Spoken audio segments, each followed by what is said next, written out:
Hi, this is Angeline from When in Manila.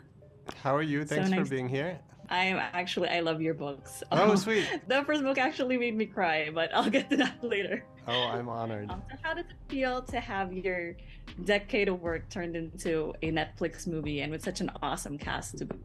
That to me, I love being a writer. I love having that sort of deep connection with the readers where they're reading it on the page and it goes into their imagination. And that to me is fulfillment enough. The movie just feels like this crazy bonus on top of things because now it's a version that people can share with their friends and family and the rest of the world. And I feel like it's such a great and faithful adaptation of the source material that to me I can only come at it with joy and love and this big open heart, and I just feel like everyone is going to love it. It is actually a really faithful adaptation, which Yeah. is really rare for me to say as a bookworm. It never happens. It just doesn't happen. That was, I think, a testament to Paul as the director who understood the power of the books and the fan base and really loved the original source material. And also that it's been in development for almost 10 years. And I really was there during the 10 years making sure that it stayed close to the books.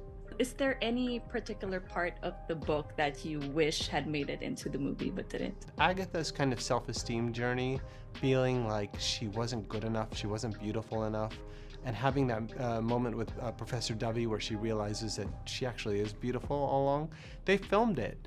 It just didn't fit in with how the film was ultimately put together. So that's the part that I think when people read the books, there'll be that added dimension to the movie that I hope will complement the movie as well. That was actually the part when I said I cried in the first book. Mm. That was really important to me. I guess empowering for a teenage girl to watch. Oh yeah.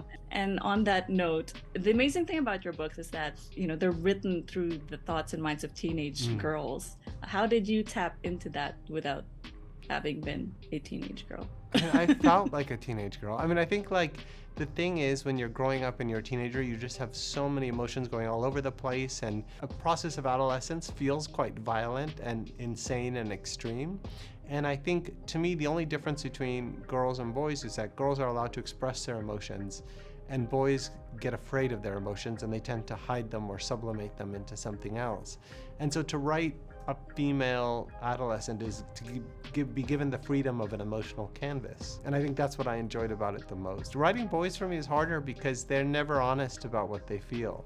They're always covering it. Yeah, they're always covering it. Tedros never really tells you exactly what you feel. He really is talking in the language of frustration about how much he bottles things up. So you just have a much more emotionally honest book when you have female protagonists. And why should people watch The School for Good and Evil? I think most people who've grown up today in the last 20 or 25 years, every time they go to watch a big movie, it's a sequel, a reboot, a retread, a remake, something they've seen before. They're going to watch the same story over and over and over again. And for the first time in your life, you get a big budget fantasy spectacle of an original story you have never seen. You don't know what's coming. It has so many twists and surprises.